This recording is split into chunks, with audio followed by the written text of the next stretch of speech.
Welcome to the daily current affairs session brought to you by Ekam IAS. Today's date is 26 February 2018. Following other news. We have maturity onset diabetes of the young, Modi. We have a news on National Conference on E-Governance, about National Human Rights Commission, Global Alliance on National Human Rights Institutions, Ganheri, and Kikas Circinalis, and about Driptes Kalami. So let's go into the details. First news is about Modi, maturity onset diabetes of the young. See, it's a rare form of diabetes found only in the young youth population. It came into the recent news because a team in Chennai, researchers led by some of the eminent scientists has found out a new gene that causes this mutation. See, there are total 14 known genes that causes this mutation all around the world. It has been found out by different institutions around the world, mostly the European scientists. So, how it affects is that if a parent has this gene mutation, if any one parent has this gene mutation, the children has a 50% chance of getting this infection. So, once this gene mutation occurs in this child, what happens is that he or she will be getting this diabetes. So, which will provoke the type 2 diabetes in that individual. So, see, most of this Modi can be easily treated by an inexpensive drug called sulfonylurea, and the other causes of this treatment are being going on in different parts of the world.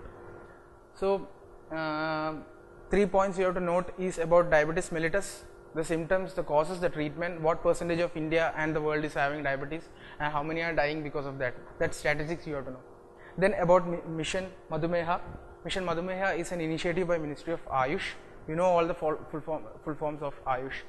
And about a drug which is also called BGR34. BGR34 is a drug that is developed by Ministry of Ayush and CSIR. See, it's an anti-diabetic herbal drug which is especially exclusive for type 2 diabetes. Moving on to the next news, we have National Conference on E-Governance. E-Governance, the word itself means using all the information communication technology for the governance purposes. So, this can be classified under the tagline minimum government and maximum governance by the Union Government of India. So, it is organized on the collaboration of Department of Administrative Reforms and Public Grievances as well as Ministry of Telangana. See, it is held in the 21st conference is being held this year on 26th and 27th February, that is today and tomorrow. So, it is being held in Hyderabad. So, that is why Ministry of Telangana is associating with this.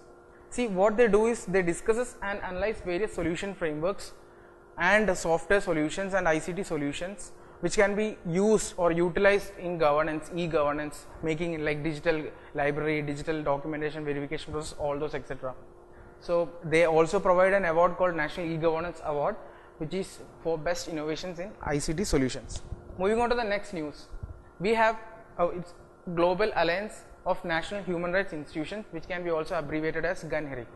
See, this is the only non-UN conference or alliance on national human rights institutions across the globe. India is also a party to this.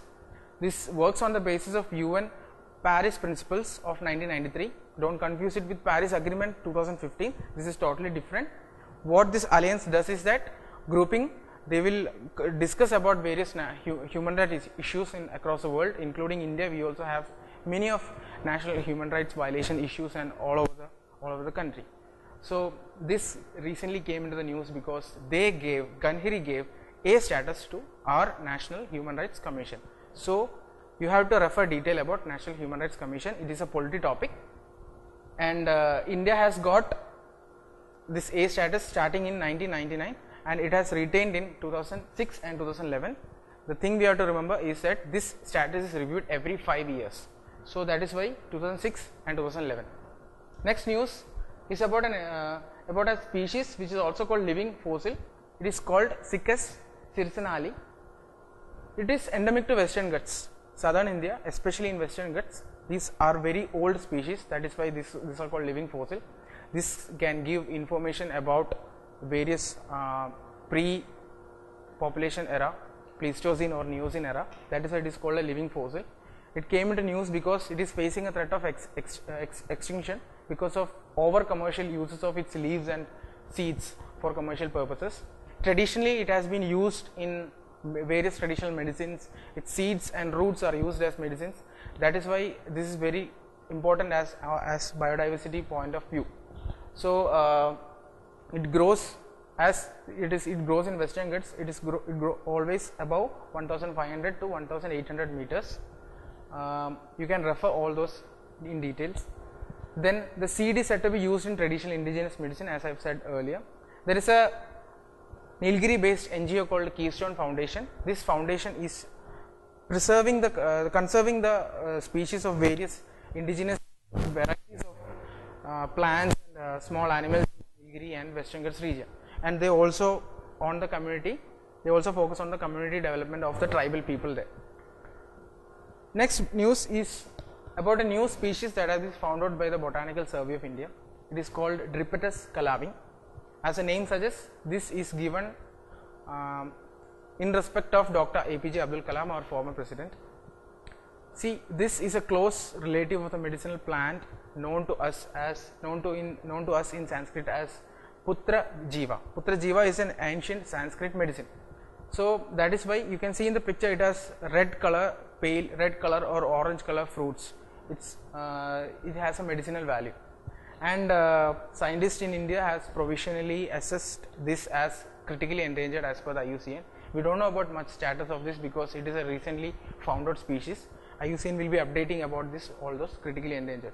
Here we have to note that you have to refer all the critically endangered species of animals, mammals, amphibians and plant varieties in detail, because every year they will be asking about this critically endangered. So if we know all the critically endangered, we can eliminate, if they ask, eliminate the endangered species. So you have to refer all those important species. So it is also facing threat because of forest fires and overgrafting. So that's all for today. More details you can refer from the materials given below, and thank you.